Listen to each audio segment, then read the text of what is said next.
Praise lord. దేవాతి దేవునికి వందనాలు. ప్రభు నామమున మీ అందరికీ నా ప్రత్యేకమైన వందనాలు, శుభాలు తెలియచేస్తున్నాను. మీరు ప్రార్థించిన తర్వాత మీ ప్రార్థన అవసరం నాకు తెలియచేయండి. తప్పకుండా నేను మీకోసం ప్రార్థిస్తాను.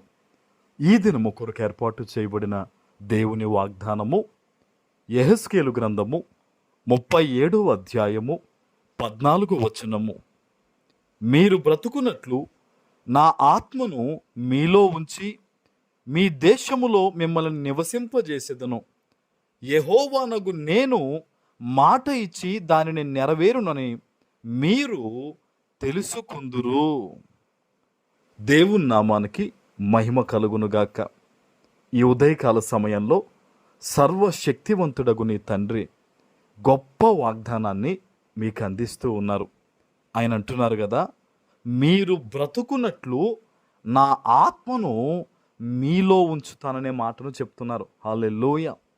ఈరోజు చూస్తే చాలామంది జీవితాల్లో వారి సొంత బ్రతుకు లేదండి. దేవుడు ఆరోగ్యముగా సృష్టించిన ఆ జీవితంలో ఈరోజు అనారోగ్యాలు ఏలుబడి చేస్తూ ఉన్నాయి. దేవుడు సంతోషంగా దీవించమని ఆశీర్వదించిన కొన్ని జీవితాల్లో ఈరోజు అనేక రకాల ఇబ్బందులు, అది వారి సొంత తప్పిదం వల్ల కానీ ఇతరుల వల్ల కానీ ఈరోజు భయంకరమైన పరిస్థితుల్లో సొంత జీవితాన్ని కూడా మనశ్శాంతిగా బ్రతకలేని పరిస్థితుల్లో కొంతమంది ఉన్నారు. ఈరోజు దేవుడు అంటూ ఉన్నారు, ఆయన మీరు బ్రతుకున్నట్లుగా అంటే సంతోషంగా, సమృద్ధిగా, సమాధానంగా మీరు బ్రతుకున్నట్లుగా ఆయన ఆత్మని ఎవరిలో ఉంచుతారంటండి? నీలోనే. హల్లెలూయా. నువ్వు నమ్మకంతో ప్రార్థన చేస్తే, పశ్చాత్తాపంతో గనక మనం ప్రార్థన చేస్తే దేవుడు తప్పకుండా ఆయన ఆత్మను మన మీద కుమ్మరిస్తారండి. తారతమ్యాలు ఉండవు దేవునికి. ఒకటే దేవుడు చూస్తాడు. మనం నీతిగా, యథార్థంగా దేవుడిచ్చిన ఆజ్ఞ ప్రకారం బ్రతుకుతున్నామా లేదా అనేది దేవుడు పరిశీలిస్తాడు. దేవుడు ఎవరిని ఆశీర్వదించడంటే, ఎవరైతే లోకములో జీవిస్తారో అంటే దేవుని ఆజ్ఞలకు వ్యతిరేకంగా పాపంలో జీవిస్తారో వారు ఆశీర్వదించబడరు.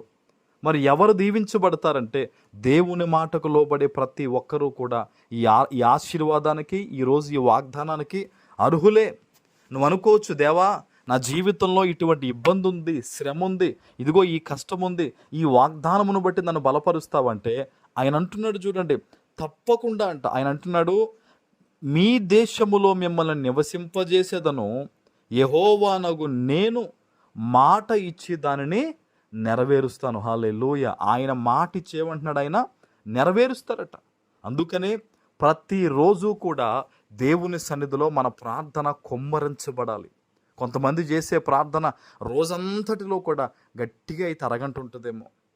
ఈరోజు ఒక్కసారి నువ్వు ఆలోచించే, జీవము కలిగిన దేవుని వద్ద నీ ప్రార్థన ఎంతలా కుమ్మరించబడాలి. నువ్వు దేవుని సన్నిధిలో కుమ్మరించే నీ ప్రార్థన గొప్ప విలువైన జీవితంగా నీ జీవితాన్ని మారుస్తుంది. ఆమేన్. ఆయన అంటున్నాడు, నేను మాట ఇచ్చి నేను నెరవేరుస్తాను, మీరు తెలుసుకుందరని చెప్పి ఈ ఉదయకాల సమయంలో ఆయన మాటిస్తూ ఉన్నారు. హల్లెలూయా. ఈరోజు ఎక్కడి నుంచి ఈ వాగ్దానం వింటూ ఉన్నారో, సైతాను ఏదైతే నీ జీవితంలో దేన్నైతే వాడు దొంగలించాడో, దేనినైతే వాడు మరణించే విధంగా చేశాడో, తిరిగి వాటన్నిటి విషయంలో కూడా దేవుడు నీకు విజయాన్ని ఇవ్వబోతూ ఉన్నాడు. ఆయన ఆత్మ నీలో ఉంచబోతూ ఉన్నాడు. ఈరోజు ఈ వాగ్దానం ఎత్తిపెట్టి ప్రార్థన చేయండి. తప్పకుండా దేవుడు మిమ్మల్ని దీవిస్తారు. ఆమేన్. ప్రార్థన చేసుకుందాం. పరిశుద్ధుడు అయిన మా తండ్రి, ప్రేమ కలిగిన ప్రభువా, మీకు స్తోత్రాలు. ఈ ఉదయకాల సమయంలో మీరిచ్చిన గొప్ప వాగ్దానము ప్రతి బిడ్డ జీవితంలో నెరవేర్చి స్థిరపరచమని యేసు నామమున ప్రార్థిస్తున్నాను తండ్రి. ఆమేన్.